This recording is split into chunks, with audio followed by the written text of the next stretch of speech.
Ruth గ్రంథం ఇది ఒక అద్భుతమైన వేదాంత కళాఖండం. మన అనుదిన జీవితాల సంతోషాల్లో, కష్టాల్లో దేవుడు ఏ విధంగా జోక్యం చేసుకుంటాడు అనే అంశాన్ని ఇది వివరించింది. ఈ గ్రంథంలో ముగ్గురు ముఖ్యమైన వ్యక్తులున్నారు. వారు విధవరాలైన నయోమి, మోయాబీయురాలైన రూతు, బోయాజు అనే ఇశ్రాయేలు రైతు. వారి గాథ 4 అధ్యాయాల్లో చాలా అందంగా రూపొందించబడింది. ఇక మనం ముందుకు వెళ్తే 1వ అధ్యాయం న్యాయాధిపతులు ఏలిన కాలంలో అని ప్రారంభమవుతుంది. అది న్యాయాధిపతులు గ్రంథంలో చదివిన అతి కష్టమైన చీకటి రోజుల్ని మనకు జ్ఞాపకం చేస్తాయి. ఇక్కడ బెత్లెహేములో కరువు వలన రోజులు గడవక కష్టాలు పడుతున్న ఒక కుటుంబం కనిపిస్తుంది. ఆహారం కోసం వెతుక్కుంటూ వారు మోయాబు దేశానికి తరలి వెళ్ళిపోయారు. అది తరతరాలుగా ఇశ్రాయేలుకు శత్రుదేశం. అక్కడ కుటుంబ పెద్ద చనిపోయాడు. అతనిద్దరు కొడుకులు రూతు, ఓర్పా అనే 2 మోయాబు అమ్మాయిల్ని పెళ్లి చేసుకున్నారు. తరువాత ఆ 2 కొడుకులు చనిపోయారు. ఇక మిగిలింది నయోమి, ఆమె 2 కొత్త కోడళ్ళు. నయోమి ఇక అక్కడ నివసించాల్సిన కారణం లేదు. కాబట్టి తన కోడళ్లతో తాను తిరిగి వెళ్ళిపోతానని చెప్పింది. ఇశ్రాయేలు దేశంలో భర్తలేని పరాయి దేశ స్త్రీ జీవితం ఎంత దుర్భరమో నయోమికి తెలుసు. అందుకే ఆమె తన కోడళ్ళని అక్కడే ఆగిపోమ్మని చెప్పింది. ఓర్పా ఒప్పుకుంది. కాని రూతు ఒప్పుకోలేదు. నయోమికి ఆమె గొప్ప నమ్మకత్వం చూపింది. ఆమె అంది, నువ్వెక్కడికి వెళితే నేనక్కడికే వెళ్తాను. నీ ప్రజలే నా ప్రజలు, నీ దేవుడే నా దేవుడు. కాబట్టి ఆ 2 కలిసి ఇశ్రాయేలుకు తిరిగి వెళ్లారు. నయోమి తన పేరు మారాగా మార్చుకోవడంతో ఈ అధ్యాయం ముగుస్తుంది. హెబ్రీ భాషలో ఆ మాటకి అర్థం చేదు అని. తన దౌర్భాగ్యాన్ని బట్టి ఆమె దుఃఖించింది. నయోమి, రూతు తమ ఆహారం కోసం ఎక్కడికి వెళ్ళాలి అని చర్చించుకోవడంతో 2వ అధ్యాయం మొదలైంది. అది యవలు కోతకాలం. కాబట్టి రూతు ఆహారం కోసం వెతుకుతూ వెళ్ళింది. బోయాజు అనే ఒక అతని పొలంలో పరిగేరుకుంది. అతడు నయోమికి చుట్టం అవుతాడు. బోయాజు మంచి లక్షణాలున్న వ్యక్తి. అతడు రూతుని గమనించాడు కూడా. ఆమె గాథంతా తెలుసుకున్న తరువాత అతడు ఆమె మీద చాలా దయ చూపించాడు. పరాయి జాతి స్త్రీ అయిన రూతు తన పొలంలో పరిగి ఏరుకోవడానికి ప్రత్యేకమైన ఏర్పాట్లు చేశాడు. అలా చేయడంలో అతడు నిజానికి పరదేశీయుల్ని, బీదవారిని కనికరించమని ధర్మశాస్త్రంలో స్పష్టంగా చెప్పిన ఆజ్ఞకి లోబడుతున్నాడు. రూతు నయోమి విషయంలో చూపిన విధేయత గురించి బోయాజు చాలా సంతోషించాడు. ఆమె చూపిన ధైర్యం వలన దేవుడు ఆమెను దీవించాలని అతడు ప్రార్థన చేశాడు. ఇక ఆ రోజుకి రూతు ఇంటికి వెళ్ళిపోయింది. ఆమె బోయాజును కలిసిందని నయోమికి తెలిసింది. ఆమె చాలా సంతోషించింది. బోయాజు తమ కుటుంబానికి విమోచకుడవుతాడని ఆమె చెప్పింది. ఆ కుటుంబ విమోచకుడు అనేది ఇశ్రాయేలులో ఒక సాంప్రదాయం. ఒక కుటుంబ పెద్ద తన వెనుక అతని భార్యని, పిల్లల్ని లేక ఆస్తిని విడిచిపెట్టి చనిపోతే ఆ విధవరాలిని పెళ్లి చేసుకుని ఆస్తిని తీసుకొని ఆ కుటుంబాన్ని సంరక్షించాల్సిన బాధ్యత కుటుంబ విమోచకుడు తీసుకోవాలి. కాబట్టి తన కుటుంబానికి ఒక భవిష్యత్తు నిరీక్షణ ఉందని నయోమి ఆలోచించడం మొదలుపెట్టింది.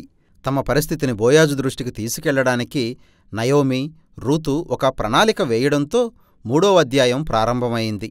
కాబట్టి రూతు తన విధవరాలి దుఃఖ వస్త్రాలు తీసివేసి తాను మళ్లీ పెళ్లి చేసుకోవడానికి అందుబాటులో ఉన్నానని వెల్లడి చేసేలా మామూలు వస్త్రాలు ధరించడం మొదలుపెట్టింది. ఆ రాత్రి రూతు బోయాజును కలుసుకోవడానికి అతని పొలంలోకి వెళ్ళింది. ఆమె వెళ్లగానే బోయాజు నిద్రలేచాడు, నిర్ఘాంతపోయాడు. రూతు తన ఉద్దేశాన్ని స్పష్టంగా అతనికి తెలిపింది.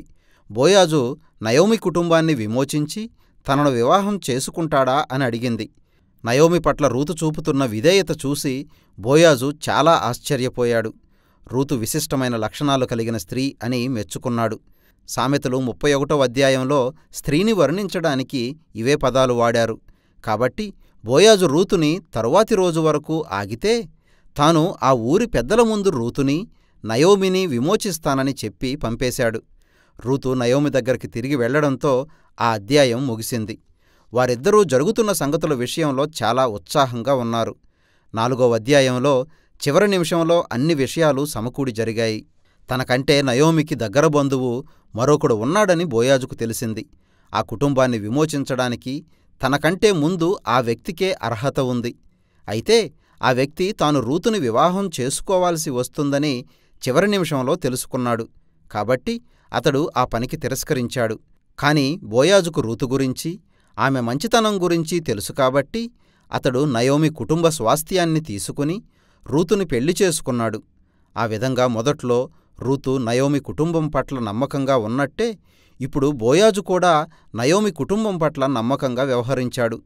1వ అధ్యాయంలో ఉన్న విషాదకర పరిస్థితులన్నీ మారిపోవడంతో ఈ గాథ ముగిసింది. భర్త కొడుకుల మరణం స్థానంలో రూతు మళ్లీ పెళ్లి చేసుకోవడం, ఒక కొడుకును కనడం, నయోమి ఆనందంతో నిండిపోవడం జరిగిపోయాయి. ఈ గాథ ప్రారంభానికి అంతానికి మధ్య సారూప్యత చాలా అద్భుతంగా కుదిరింది.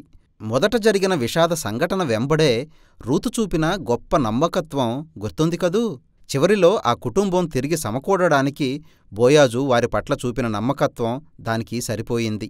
ఈ సారూప్యత వీటి మధ్యలో ఉన్న 2 అధ్యాయాల్లో కూడా మనం స్పష్టంగా చూడగలం. ఈ అధ్యాయాలు నయోమి రూతుతో కలిసి వారి భవిష్యత్తు గురించిన ప్రణాళిక వేయడంతో ప్రారంభమయ్యాయి. ఆ తరువాత రూతు అనుకోకుండా బోయాజును కలుసుకోవడం జరిగింది. అలాగే ఈ అధ్యాయాలు జరుగుతున్న సంఘటనల విషయంలో నయోమి రూతులు సంతోషించడంతో ముగుస్తున్నాయి. ఈ గాథంతా చాలా అందమైన నిర్మాణంతో ఉండి అసలు దాని కీలకమైన అంశంతో పెనవేసుకోవడం గమనిస్తాం. ఈ గాథలో దేవుని గురించిన ప్రస్తావన నేరుగా మనం చూడం. ఇందులోని పాత్రలు దేవుని గురించి మాట్లాడుకోవడం చూస్తాం. కానీ ఈ గాథలో దేవుడు నేరుగా పూనుకొని పనిచేసినట్టు ఎక్కడా కనిపించదు. దీనిలోని సౌందర్యమంతా ఈ గాథలోని ప్రతి దృశ్యంలో తెర వెనుక దేవుని ఏర్పాటు, ఆయా పాత్రల పరిస్థితులను, నిర్ణయాలను సమకూర్చి జరిగించడంలో కనిపిస్తుంది. నయోమి జీవితంలో జరిగిన విషాద ఘటన వలన ఆమె దేవుడు తనను శిక్షిస్తున్నాడని భావించింది. కాని వాస్తవానికి జరిగిందంతా ఆమెను, ఆమె కుటుంబాన్ని పునరుద్ధరించే దేవుని పనిలో భాగం మాత్రమే. ఆయన రూతు ద్వారా, ఆమె ధైర్యం, నమ్మకత్వం ద్వారా పనిచేసి నయోమి జీవితానికి స్వస్థత కలిగించాడు. దానిలో దయ, నమ్మకత్వం కలిగిన ఒక సాదాసీదా రైతు అయిన బోయాజు పాత్ర, సహకారం కూడా ఉంది. దేవుడు అతని యథార్థతని, రూతు ధైర్యాన్ని కలిపి వాడుకొని నయోమిని, ఆమె కుటుంబాన్ని నిలబెట్టాడు. దేవుని సంకల్పాలు, ఆయన చిత్తం, మానవుని నిర్ణయాలు, దేవుని చిత్తంతో కలిసి పనిచేయడాన్ని ఈ గాథ అద్భుతంగా వివరించింది. దేవుడు తన ప్రజల నమ్మకత్వాన్ని, విధేయతని ఈ లోకాన్ని విమోచించాలన్న తన సంకల్పాన్ని నెరవేర్చుకోవడానికి వాడుకుంటాడు. ఇదంతా ఈ గాథ అసలు ముగింపుకు మనల్ని నడిపించింది. బోయాజు రూతుల కొడుకు ఓబేదు ఇశ్రాయేలు రాజైన దావీదుకు తాత అని, అతని వంశం నుండి మెస్సయ్య వచ్చాడనే సమాచారంతో రూతు గ్రంథం ముగిసింది.